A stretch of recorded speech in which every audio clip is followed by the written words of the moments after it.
Assalamualaikum warahmatullahi wabarakatuh. Innal hamdalillah nahmaduhu wa nasta'inuhu wa nastaghfiruh wa na'udzu billahi min shururi anfusina wa min sayyiati a'malina. Man yahdihillahu fala mudilla lahu wa man yudlil fala hadiya lahu. Asyhadu an la ilaha illallah wahdahu la syarika lah wa asyhadu anna Muhammadan abduhu wa rasuluhu. Terakhir kita bahas tentang takdir. Tidak sah iman kita kepada takdir sebelum memenuhi 4 syarat. Apa saja? Tulisan, kehendak, ilmu, ciptaan. Tulisan, kehendak, ilmu, ciptaan. Tak boleh dibolak-balik. Tulisan maksudnya seluruh kejadian di jagat raya alam semesta ini pasti sudah ditulis. Yang besar, yang sedang, yang kecil, yang sangat kecil, yang tidak ada hubungannya dengan pahala dan dosa, tidak ada hubungannya dengan nasib manusia, jatuhnya sehelai daun, hal yang tidak diperhatikan oleh siapapun, itu ditulis oleh Allah. Kapan? 50.000 tahun sebelum Allah menciptakan langit dan bumi. Itulah tulisan. Apa nama buku catatan itu? Lauh Mahfuz. Ya. Tidak ada yang bisa membacanya kecuali Allah. Jibril aja nggak tahu isi dari tulisan itu. Kalau tahu itu, berarti dia tahu apa yang akan terjadi besok, lusa, minggu depan, bulan depan, terhadap si A, si B, si C, dan seterusnya. Seluruh rahasia kehidupan ada di situ. Tidak ada yang tidak terjawab. Ya. Nanti 2100 apa yang akan terjadi di negeri kita ini, ya, ada jawabannya di situ. Presidennya siapa, wakilnya siapa, menteri-menterinya siapa, sampai ke RW RT-nya siapa, ada di tulisan itu. Tapi yang tahu cuma Allah Rabbul Alamin. Jibril saja tidak tahu. Ya. Dan sifat dari catatan itu adalah rufi'atil aqlam wa jaffatis suhuf. Pena telah diangkat, tinta sudah kering. Artinya tidak ada perubahan. Tidak ada tip X. Tidak ada coretan, ini coret nih kurang pas. Yang pas begini enggak ada. Ya. Di Lauh Mahfuz. Nah, kecuali di perut ibu kita. Dan waktu itu kita bahas. Untuk catatan kedua, yaitu di perut ibu kita saat kita berumur 120 hari, 4 bulan. Nah, itu baru ada tip X. Ada 3 kemungkinan, 4 kemungkinan, 5 kemungkinan yang sering kita bahas. Ya. Catat umurnya 60 tahun, tapi kalau dia rajin menyambung silaturahim, tambah jadi 75 tahun misalnya. Catat di tahun 2010 dia sakit 10 bulan. Tapi kalau dia banyak sedekah, banyak berdoa, sakitnya 2 hari saja, atau 1 hari saja, atau tidak sakit. Tulis begini, kalau begini nanti begini, tulis. Wah, itu catatan kedua. Terhadap catatan kedua inilah kita boleh bersikap. Jadi kalau mau panjang umur, ya silahkan menyambung silaturahim. Kalau ingin dijauhkan dari berbagai macam penyakit, ya banyak-banyaklah sedekah sesuai kemampuan kita masing-masing. Kalau ingin dijauhkan dari balak mara bahaya, termasuk banyak sedekah. Kalau pengen begini, ya berdoa memohon kepada Allah dan seterusnya dan seterusnya. Inilah catatan. Kemudian kehendak. Jadi tidak mungkin takdir kejadian di jagat raya alam semesta ini di luar kehendak Allah. Allah menghendaki iblis mau sujud kepada Adam, tapi nggak kesampaian. Iblis nggak mau sujud kepada Adam, ya nggak mungkin.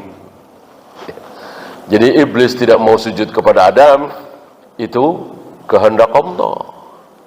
Kehendak Allah secara kauni.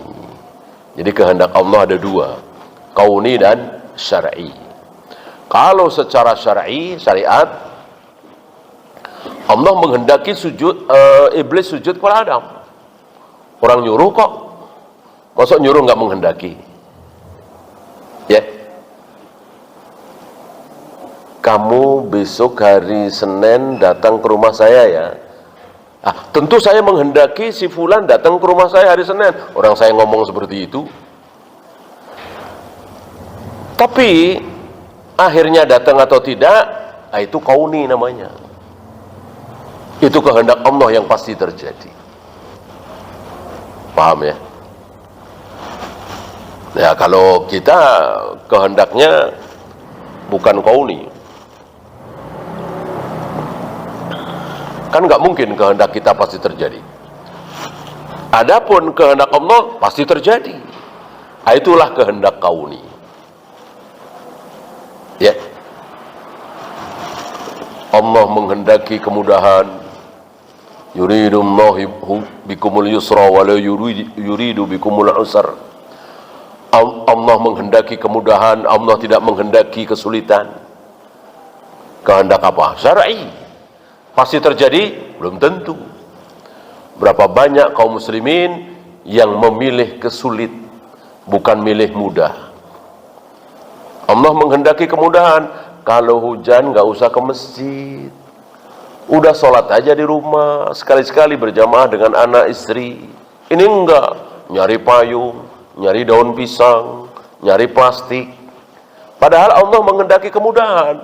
Kalau hujan nggak usah ke masjid, maksain ke masjid, basah kuyup, terengah-engah dan seterusnya. Allah nggak senang, Allah nggak bangga. Ya, justru Allah menghendaki kalian itu mudah. Nggak bisa berdiri, ya sholat duduklah. Maksain berdiri, minta dipegangin sama anak istri, Allah nggak senang, Allah nggak bangga. Allah menghendaki kemudahan. Nggak sanggup puasa, sakit, ya nggak usah puasa. Nanti di bulan lain, qadha. Atau kalau sakitnya menaun, bahkan tua renta, ya udah bayar fidyah. Mudah kan? Itu Allah menghendaki kemudahan. Terjadi? Nggak juga. Berapa banyak hamba-hamba Allah yang justru nyari yang sulit. Udah dikasih mudah, malah nyari yang sulit. Segala nyari payung, daun pisang, segala macam. Ya. Maka kehendak Allah sekali lagi ada dua. Apa dan apa? Syar'i dan kauni. Syar'iyah dan kauniyah. Kalau syar'iyah itu kehendak Allah yang pasti syar'i, pasti baik. Allah menghendaki kaum muslimin sholat, puasa, zakat, haji. Allah menghendaki seluruh manusia beriman, masuk Islam. Terjadi? Enggak. Ada yang beriman, ada yang tidak. Ada yang sholat, ada yang tidak. Ada yang saum, ada yang tidak. Kan begitu. Padahal itu kehendak Allah. Itulah kehendak secara syar'iyah. Satu lagi apa tadi? Kauniyah. Kauniyah pasti terjadi. Nggak mungkin nggak. Pokoknya apapun yang terjadi di jagat raya alam semesta, itu kehendak kauniyah. Maka kalau ada yang bertanya, iblis tidak mau sujud kepada Adam, itu kehendak Allah apa bukan? Nah, kehendak apa dulu? Kalau kehendak kauni, jelas orang terjadi kok. Iblis tidak mau sujud kepada Adam itu kehendak Allah secara kauniyah. Adapun secara syariah enggak. Secara syariah Allah menghendaki iblis sujud kepada Adam. Orang nyuruh kok usjudu li Adam. Masuk nyuruh kok enggak menghendaki. Secara syariah. Ya, mudah-mudahan bisa dipahami ini ya. Dua kehendak Allah ini. Kemudian yang ketiga al-ilmu. Al-ilmu insya Allah faham ya. Orang awam itu insya Allah tahu segala sesuatu pasti diketahui oleh Allah. Apa yang akan terjadi di tahun 2050 bulan Mei tanggal 11 jam 11 lebih 7 menit. Allah bisa jawab nggak? Pasti. Dan ada catatannya di situ. Apa yang akan terjadi di tahun 2069 bulan November tanggal 17 habis duhur ya, ada catatannya di situ dan Allah tahu. Ya, saya kira orang awam bisa terima. Allah Maha tahu, Allah Maha tahu, Tuhan Maha tahu gitu. Oleh karena itu para ulama ketika berhadapan dengan orang-orang Qadariyah yang mengatakan takdir ciptaan kita bukan ciptaan Allah, takdir itu begini begitu, pokoknya menyimpang lah. Itu dites. Oke lah, bilang itu ciptaan manusia segala macam. Allah sudah tahu apa belum tentang takdir itu? Kalau jawabnya sudah tahu, maka belum dikafirkan. Anda masih beriman. Tapi kalau jawabannya belum, Allah belum tahu, Allah tahu setelah kejadian, kafir. Udah dicap kafir. Bagaimana? Kalah sama orang awam. Itu orang Qadariyah, Jahmiyah, Jabariyah, Syariah, Maturidiyah. Itu muncul kan karena mereka belajar. Belajar agama, tidak benar, gurunya nggak benar, akhirnya menyimpang. Jadilah Jahmiyah, Qadariyah, Syariah, Maturidiyah, gitu. Bukan orang awam mereka. Orang awam ya diem, ya kan? Nggak banyak ngomong, namanya awam. Ya, kalau jadi orang awam tentu kita harus diam. Allah ada di mana? Ya bilang aja nggak tahu. Jangan ngarang. Ya, dengan apa Allah menciptakan Adam? Ya bilang aja nggak tahu. Jangan ngarang. Namanya orang awam. Nah, mereka ini belajar, tapi belajarnya tidak sesuai dengan manhaj salaf. Akhirnya bagaimana? Ya seperti tadi. Berani-beraninya mengatakan Allah mengetahui sesuatu itu setelah terjadi. Sebelum terjadi Allah nggak tahu. Kafir. Ya. Yang terakhir ciptaan. Jadi takdir itu ciptaan Allah, bukan ciptaan kita. Ya. Seluruh amal kita ini ciptaan Allah. Kata siapa? Kata Allah sendiri. Wallahu khalaqakum wa ma ta'malun. Allah lah yang telah menciptakan kalian dan menciptakan pula perbuatan kalian. Jadi salat kita, saum kita, baca Al-Quran kita, sedekah kita, itu ciptaan Allah. Maka gimana kita mau sombong? Gimana kita mau dibalas dengan surga? Orang ciptaan Allah. Allah yang menciptakan salat kita, saum kita, mentakdirkan sehingga kita bisa salat, bisa saum. Gimana kita mau sombong? Ya Allah saya sudah salat, ya Allah saya sudah saum, ya Allah saya sudah jihad. Orang itu ciptaan Allah. Kalau Allah tidak menghendaki, sujud satu kali kita tidak akan sanggup. Gimana kita mau sombong? Disinilah para nabi, para rasul, para sahabat, para tabi'in, orang-orang saleh cuman merengek, memohon. Ya Allah, masukkanlah kami ke dalam surga. Begitu. Bukan nagih janji. Ya Allah, Kan aku sudah begini, sudah begini, sudah begini.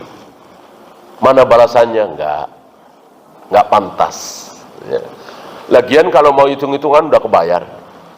Dengan kita hidup di muka bumi, bisa makan, bisa minum, punya mata, punya jantung, hati, ginjal, normal, udah kebayar. Sholat kita, saum kita selama ini udah kebayar. Nggak usah ada surga, udah kebayar. Lebih malah. Ya, lebih. Udah terbayar lebih. Mungkin pakai mata sebelah, nggak usah dua mata ya. Pakai mata sebelah udah cukup. Kalau mau hitung-hitungan, membayar sholat kita, saum kita, zakat kita, haji kita. Ya. Maka Nabi mengatakan, kita semua masuk surga bukan karena amal kita. Kalau karena amal udah selesai, udah terbayar kalau mau hitung-hitungan.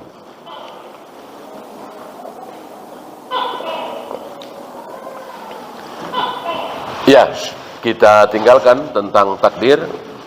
Kita masuk hal sifatullahi makhluqatun. Ini agak pembahasan agak lumayan rumit ya, tentang sifat Allah. Beliau bertanya, apakah sifat Allah itu makhluk? Kalau Allah bukan makhluk, jelas. Allah itu khalik, pencipta, bukan makhluk. Bukan yang diciptakan. Nah, sekarang dibahas sifat Allah. Makhluk apa bukan? Kan Allah punya sifat. Sifat Allah itu ratusan, mungkin ribuan. Ada yang diterangkan dalam Al-Quran dan Sunnah, ada yang tidak. Sifat Allah, perbuatan Allah. Makhluk apa bukan? Jawabnya, bukan. Sifat Allah bukan makhluk. Kalau sifat kita, makhluk. Kita ada yang pintar, ada yang bodoh, ada yang tua, ada yang muda, ada yang jangkung, ada yang pendek, ada yang sabaran, ada yang ngambekan, dan seterusnya. Itu sifat. Nah, sifat kita adalah makhluk, karena kita semua adalah makhluk. Adapun sifat Allah, karena Allah bukan makhluk, maka sifatnya juga bukan makhluk. Karena sifat itu pasti mau menempel. Namanya sifat itu pasti menempel pada diri Allah. Sedangkan tidak mungkin ada makhluk yang menempel dengan diri Allah. Jadi Allah itu tidak ketempelan makhluk. Ars misalnya. Ars kan makhluk. Makhluk Allah tertinggi, terbesar adalah ars. Menempel dengan Allah? Tidak. Tidak. Entah berapa juta kilometer jarak antara ars dengan Allah. Karena salah satu sifat Allah adalah ba'inun an kulli khalqihi, terlepas dari seluruh makhluknya, tidak menempel dengan makhluknya. Maka seluruh makhluk tidak mungkin bersatu dengan Allah. Nah, ini membantah orang-orang Nasrani. Orang-orang Nasrani mengatakan Nabi Isa, Yesus itu bagian dari Allah. Lebih buruk lagi, al-hulul. Mungkin antum pernah dengar, di dunia Islam ini sampai hari ini masih ada satu kelompok sesat yang meyakini akidah al-hulul. Apa itu? Sebuah keyakinan bahwa dalam kondisi tertentu, dalam keadaan ketakwaan, keimanan tertentu, seseorang bisa menyatu dengan Tuhannya. Ini sesat sesat-sesatnya, batil sebatil-batilnya. Lebih sesat, lebih batil dari Nasrani dalam hal ini. Kalau Nasrani kan cuma dengan Nabi Isa. Allah menyatu dengan Nabi Isa. Kalau ini lebih sesat lagi, siapapun bisa. Siapapun bisa menyatu dengan Allah. Menyatunya hamba dengan Tuhannya. Menyatunya Tuhan dengan hambanya. Sempat rame di tanah Jawa. yang akhirnya dihukum mati.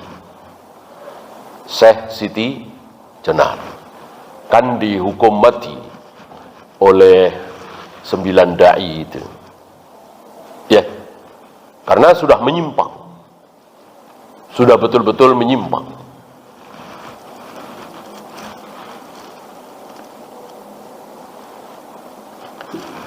Kalau di dunia internasional, dunia Islam, itu Al-Hallaj. Al-Hallaj. Nah, Syekh Siti Jenar ini ikut-ikutan.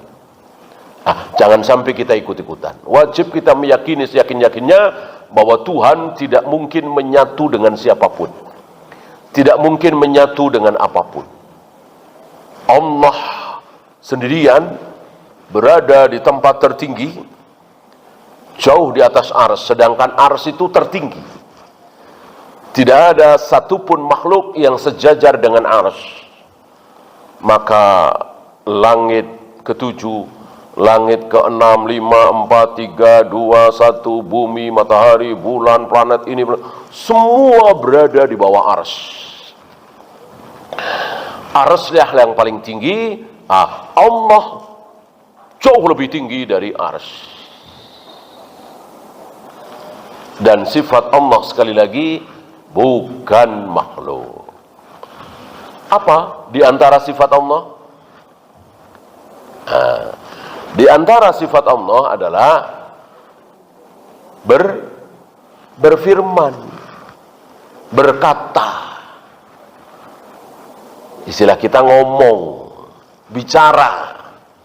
Salah satu sifat Allah adalah bicara. Allah tidak diam.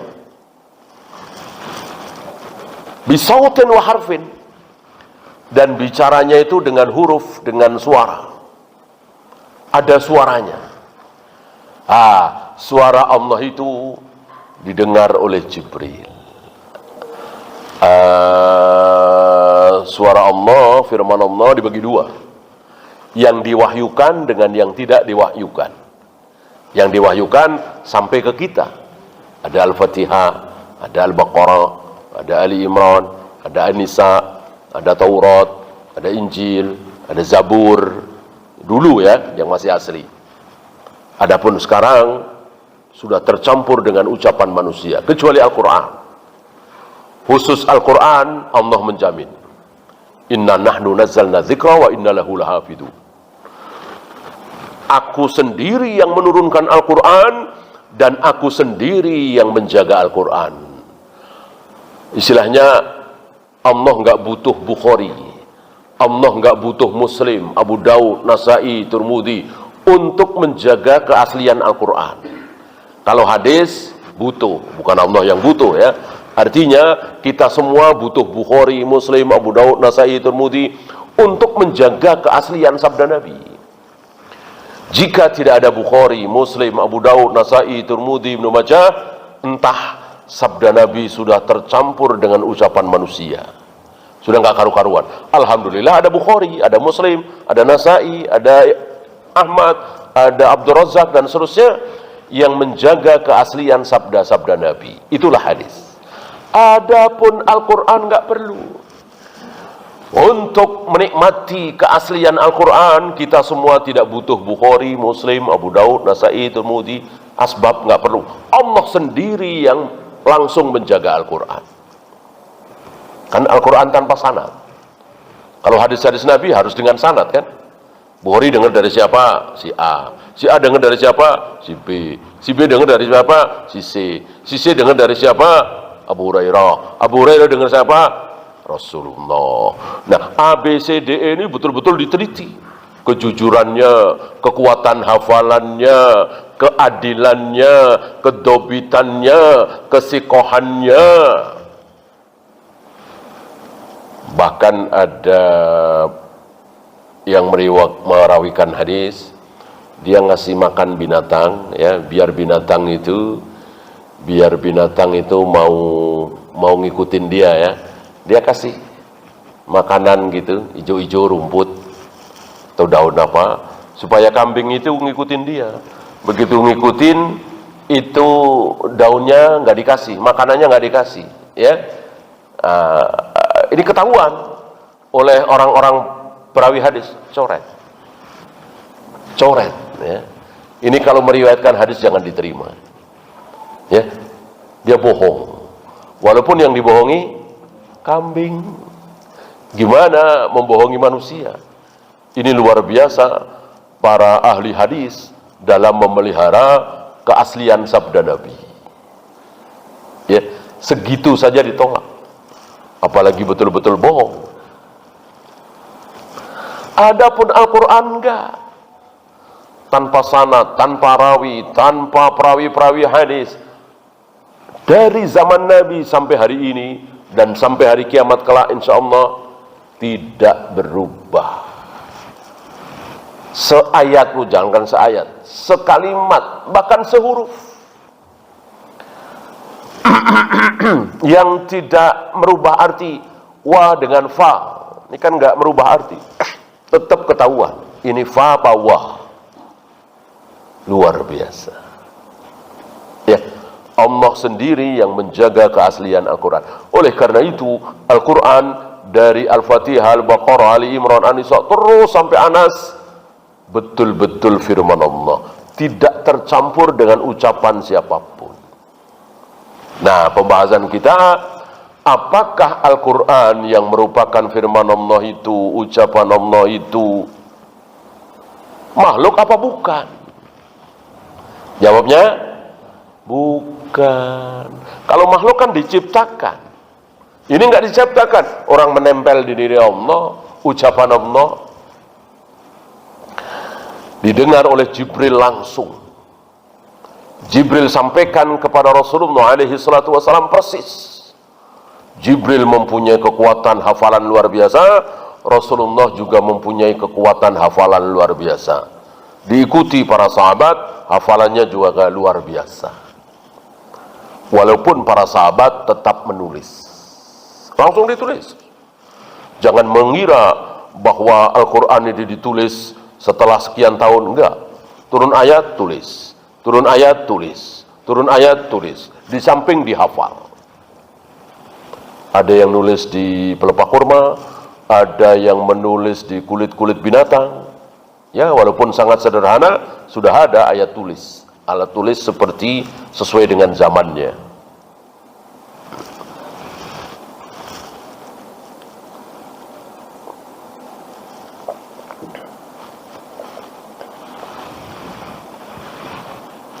Makanya ada kalimat minhu bada'a wa ilaihi ya'ud. Al-Quran itu datang dari Allah dan akan kembali kepada Allah. Jadi Al-Quran itu nanti kembali lagi.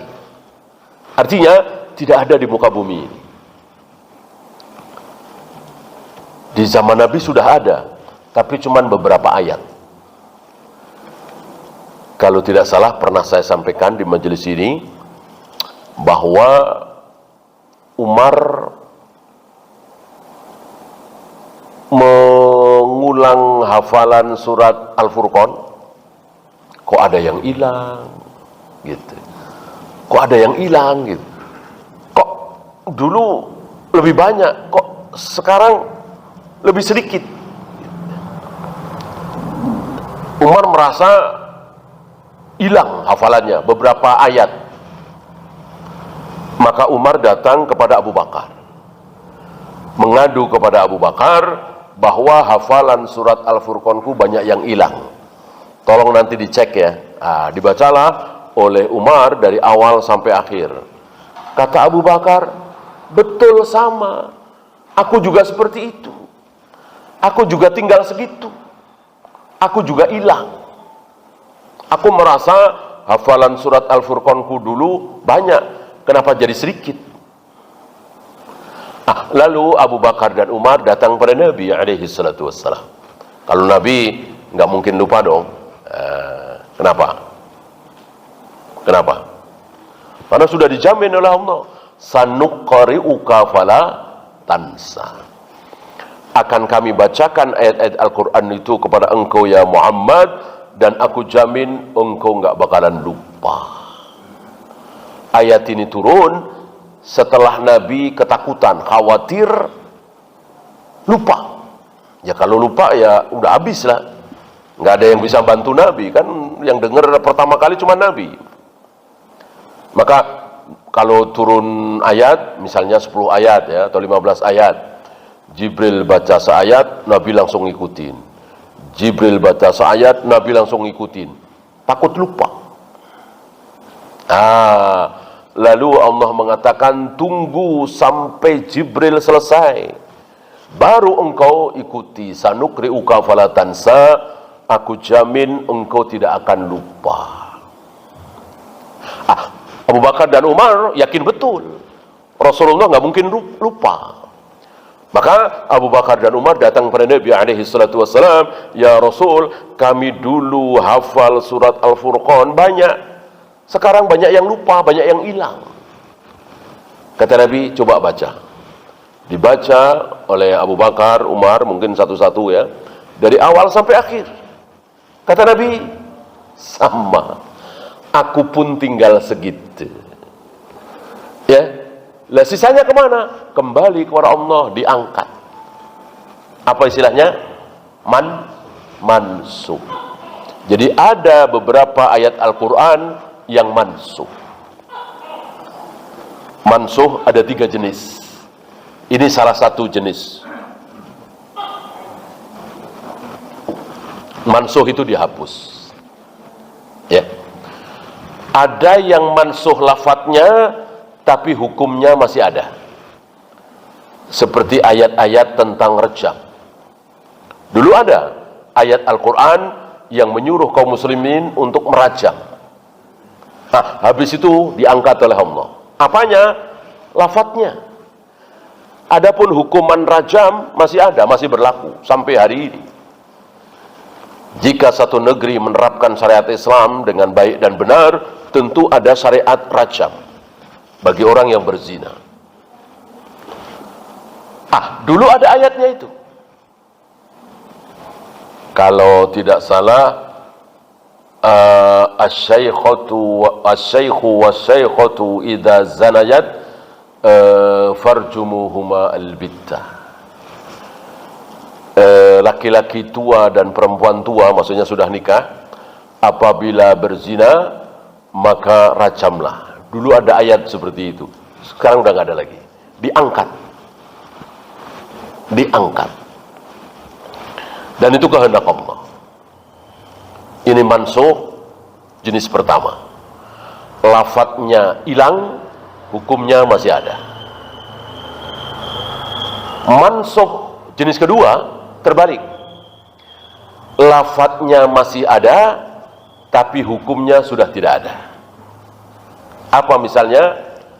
Akhir-akhir surat Al-Baqarah, sepertinya pernah kita bahas. Wa in tubdu ma fi anfusikum aw tukhfuhu yuhasibkum billah. Apapun dosa kesalahan yang engkau tampakkan dan engkau sembunyikan di dalam hati, dua-duanya Allah akan tulis. Allah akan bikin perhitungan. Alhamdulillah, ayat ini mansuh hukumnya. Seandainya ayat ini tidak mansuh, maka ketika kita terbersit sebuah kemaksiatan di hati kita, langsung dosa. Ketika tiba-tiba kita terbayang dengan kecantikan seorang wanita misalnya, dosa. Ketika tidak sengaja kita teringat kemaksiatan kita di masa lalu, kemudian ada rasa keinginan, dosa. Alhamdulillah, ayat ini sudah mansuh.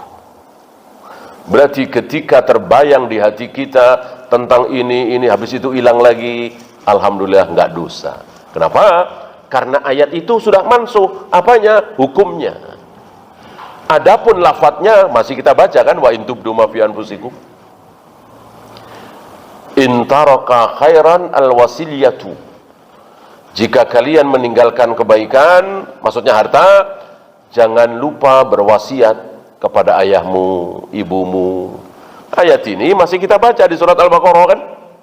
Tapi hukum dari ayat ini hilang. Kan nggak boleh kita memberikan wasiat kepada ayah kita, ibu kita. Ya, kalau saya meninggal karena ibu saya masih hidup, Mungkin dia merasa sudah divonis ya kanker stadium 4 atau apalah ya, hartanya banyak. Kalau saya meninggal, tolong nanti rumah ini berikan ke ibu saya ya, mobil saya ini kasih ke ayah saya. Bolehkah?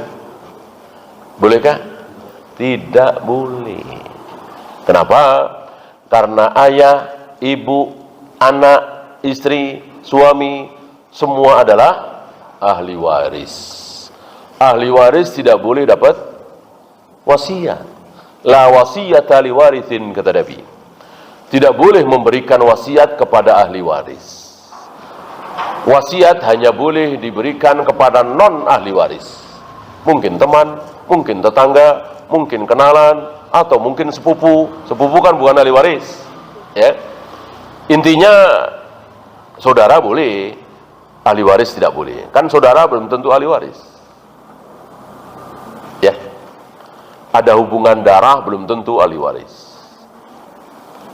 Saya punya anak laki-laki, saya meninggal, kakak saya, adik saya, apakah ahli waris saya? Tidak. Tidak ya. Padahal kakak kandung, adik kandung bukan ahli waris, karena saya punya anak laki-laki.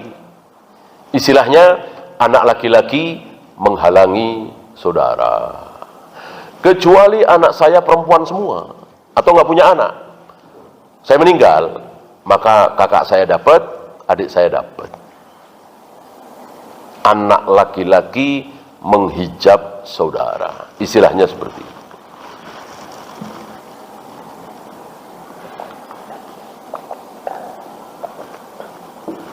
Yang terakhir tadi, mansuh ayatnya, lafadznya, mansuh pula hukumnya. Tentu sulit sekali memberikan contoh, orang dua-duanya terhapus ya. Para sahabat masih ingat barangkali, tapi ke tabi'in, atba'u tabi'in, apalagi muridnya lagi, ya sulit. Lafadznya terhapus, hukumnya juga terhapus. Itu maksud sabda Nabi, minhu bada'a wa ilaihi ya'ud. Al-Quran itu datang pertama kali, muncul pertama kali dari Allah, dan nanti akan kembali lagi kepada Allah. Nah, itu pada kembali lagi. Ayat-ayat yang saya sebutkan tadi kembali lagi kepada Allah, naik lagi, gitu ya. Nah, nanti entah berapa tahun lagi akan terjadi dalam satu malam 114 surat, 30 juz akan kembali kepada Allah secara bersamaan. Jadi nggak pelan-pelan. Misalnya tahun 3000 sekian Al-Quran tinggal 10 juz, nanti tahun 4000 Al-Quran tinggal setengah juz. Enggak, langsung di malam itu 30 juz, 114 surat secara bersamaan naik kembali kepada Allah. Itu di malam hari. Minas sudur wa minas sutur. Dari dada-dada manusia yang hafal Al-Quran, dan dada hafal Al-Quran mungkin sekian juz gitu ya, atau beberapa surat, hilang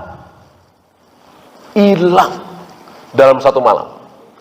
Wa minas sutur, termasuk yang ada di mushaf-mushaf itu. Jadi kita ada mushaf nih,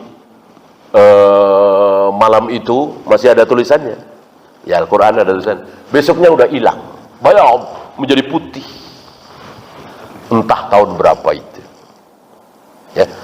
Maka batillah, salahlah, dhaiflah hadis yang mengatakan akan tiba satu masa di mana Al-Quran tinggal tulisannya doang. Keliru, tulisan juga hilang. Minhu bada'a wa ilaihi ya'ud. Seluruh dunia secara bersamaan. Cuman kita tidak tahu tahun berapa. Lalu itu zaman keburukan, tentunya kita berlindung memohon kepada Allah jangan sampai kita ngalamin zaman seperti itu. Bayangkan tiba-tiba kita enggak hafal satu surah pun, hafalan juz amma hilang, hafalan Al-Fatihah hilang, gimana? Ya enggak sah sholat. Itu udah kafir semua, udah buruk semua. Udah manusia, udah enggak ada bedanya dengan binatang. Bahkan disebutkan binatang buruk, keledai.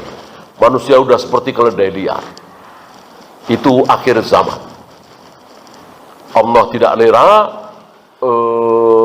ucapannya, firmannya, yaitu Al-Quran, bercampur dengan orang-orang buruk itu. Ya, itu akan terjadi. Sampai di sini, mudah-mudahan kita bisa sedikit memahami, ya, ternyata Al-Quran bukan makhluk. Kalau makhluk kok kembali kepada Allah, makhluk kok menyatu dengan Allah, nggak mungkin. Namanya makhluk tidak menyatu dengan Allah. Ya. Wallahu a'lam. Ini penting sekali, ya. Kenapa? Karena muncul firqah-firqah dhalah yang dengan seenaknya mengatakan Al-Quran itu makhluk, Al-Quran itu makhluk, Al-Quran itu makhluk, dengan logika sepele, ya. Kan bukan Allah berarti makhluk. Mereka lupa bahwa Nabi pernah mengajarkan doa a'udzu bikalimatillahi tammati min syarri ma khalaq. Aku berlindung dengan kalimat-kalimat Allah. Kalimat Allah apa? Al-Quran. Aku berlindung dengan Al-Quran. Kalau Al-Quran itu makhluk, berarti Nabi mengajarkan doa syirik. Masuk berlindung dengan makhluk, berlindung dengan makhluk, berlindung dengan Jibril saja syirik. Dengan Nabi mengajarkan berlindung dengan Al-Quran, itu bukti yang sangat jelas, dalil yang sangat tegas bahwa Al-Quran bukan makhluk. Al-Quran firman Allah, sifat Allah, boleh berlindung dengan sifat Allah. Wallahu a'lam. Ya, ada pertanyaan? Silakan.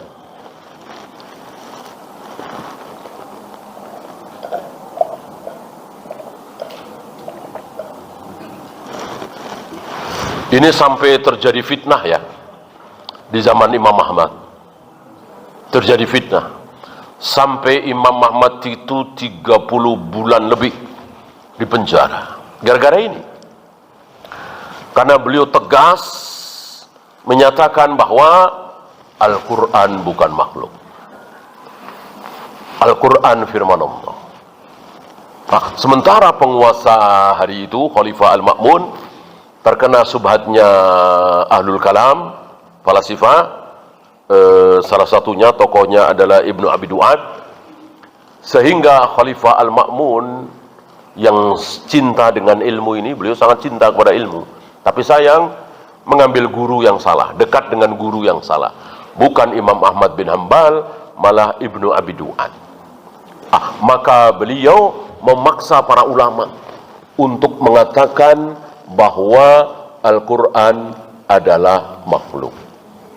Terkenal dalam sejarah fitnatu khalqil Quran, fitnah, bencana tentang keyakinan bahwa Al-Quran adalah makhluk. Ya, yang benar sekali lagi, Al-Quran bukan makhluk, tapi kalamullah.